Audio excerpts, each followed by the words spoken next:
Bonjour et bienvenue dans votre sélection UGC Culte.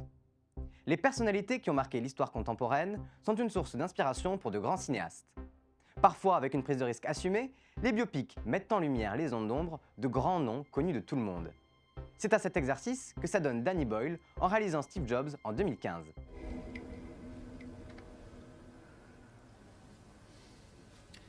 No. Just think about it. No. Come on, David. No. Juliet. No, Alex, It's what? unfeasible. Was that all? You mean immoral? I know what I mean. Look, I'm only asking you both to think about it. It's a sick idea, Alex. It's sick. Originaire du Royaume-Uni, Danny Boyle se lance dans la réalisation en 1987 avec tout d'abord des téléfilms et des épisodes de séries télé, notamment pour la BBC. Il fait alors la rencontre du scénariste John Hodge et du producteur Andrew McDonald, avec lesquels il signe un premier film de cinéma, Petit meurtre entre amis, en 1994. Il continue sur sa lancée avec la même équipe, complétant sa trilogie avec Trainspotting en 1996 et Une vie moins ordinaire en 1997. Hollywood fait alors appel à lui, ses projets se diversifient et tous les acteurs du moment passent alors devant sa caméra.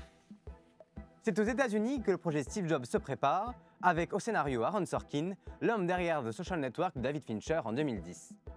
Juste après ce succès, le studio Sony Pictures souhaite mettre en chantier le projet Steve Jobs et achète alors les droits du livre biographique du même nom de Walter Isaacson. Mais après de nombreux différends, c'est Universal Pictures qui récupère le projet en 2014, avec désormais Danny Boyle à sa tête. My arm! It's not yours anymore. Go now. Run along and tell your Xerxes he faces free men here, not slaves. Do it quickly, before we decide to make our wall just a little bit bigger. Pour incarner le mythique fondateur d'Apple, Steve Jobs, on retrouve l'acteur allemand Michael Fassbender. Il a fait ses débuts devant la caméra de Zack Snyder en 2007 dans le Péplum 300. Le comédien rejoint le projet au début de l'année 2015 après les désistements successifs de Leonardo DiCaprio et Christian Bale. Pour incarner l'ingénieur informatique Jonah Hoffman, on retrouve la star Kate Winslet. Marquante pour son rôle dans Titanic en 1997, elle est au milieu des années 2010 l'une des têtes d'affiche de la saga de science-fiction Divergente. Le rôle du cofondateur d'Apple, Steve Wozniak, est confié à l'humoriste et acteur Seth Rogen et celui de l'homme d'affaires John Scully à Jeff Daniels.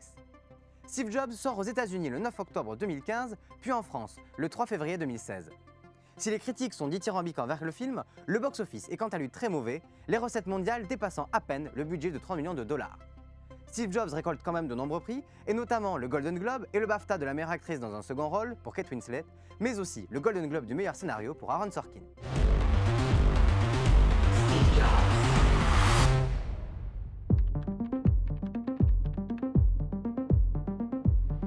Danny Boyle vous invite à plonger dans les moments forts des coulisses d'Apple en redécouvrant Steve Jobs sur grand écran dans votre sélection UGC Culte de ce week-end. Bonne séance!